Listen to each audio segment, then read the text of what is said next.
하루 30분의 힘 김범준 지음.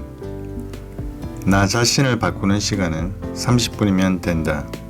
단 30분간의 집중력은 필수이다. 약간의 소음은 집중력을 높여준다. 한 연구에 따르면 조용한 사무실보다 약간의 소음이 있는 공간에서 공부하거나 일할 때 집중력이 높아진다고 한다. 자연스러운 소음이 있는 공간에서보다 심리적 안정을 느낀다는 것이 그 이유다. 귀에 편안하게 들리는 소음을 백색 소음이라고 하는데, 비 오는 소리, 파도 치는 소리, 바람에 나뭇가지가 스치는 소리 등 자연의 소리로부터 카페 소음, 냉장고가 작동하는 소리 등의 환경음도 포함된다. 시카고 대학의 연구에 따르면 백색 소음은 집중력뿐만 아니라 창의성을 높이는 데도 도움을 준다고 한다.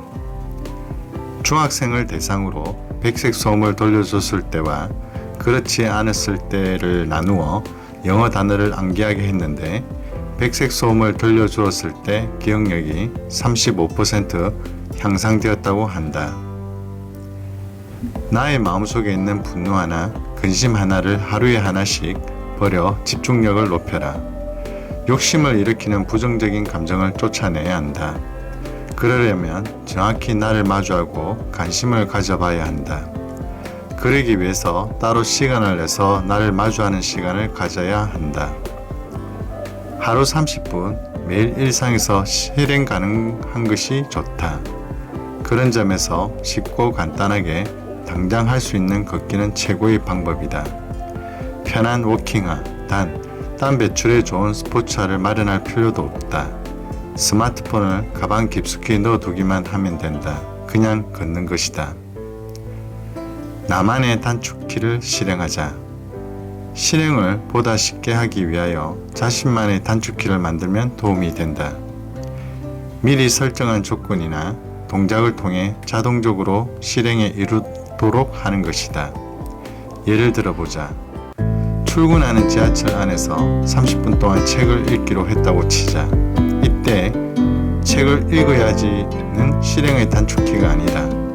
시작을 가능하게 만드는 설정이라면 책을 펼치자가 답이다.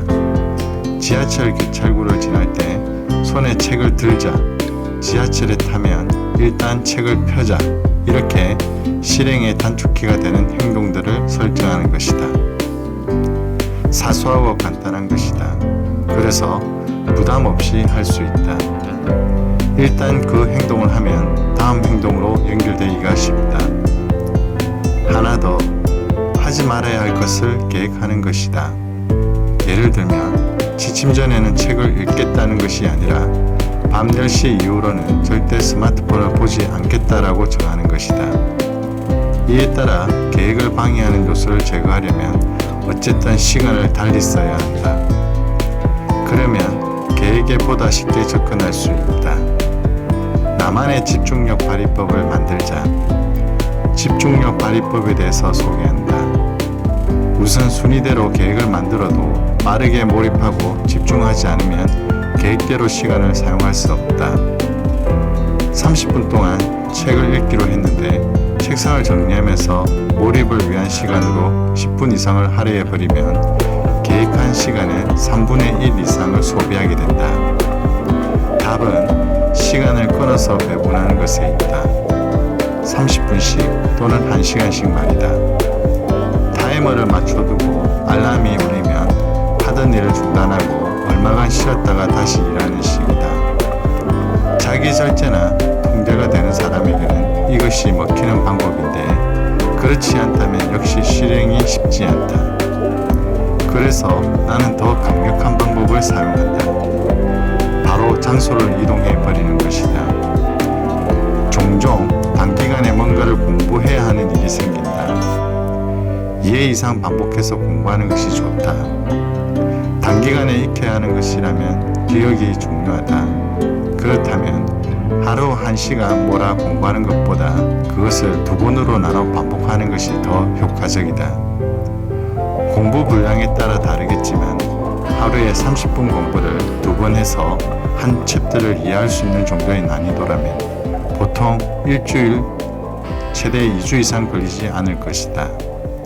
이렇게 하루 30분 집중의 힘은 공부 등에 많은 도움이 될 수 있다. 하루 30분의 힘.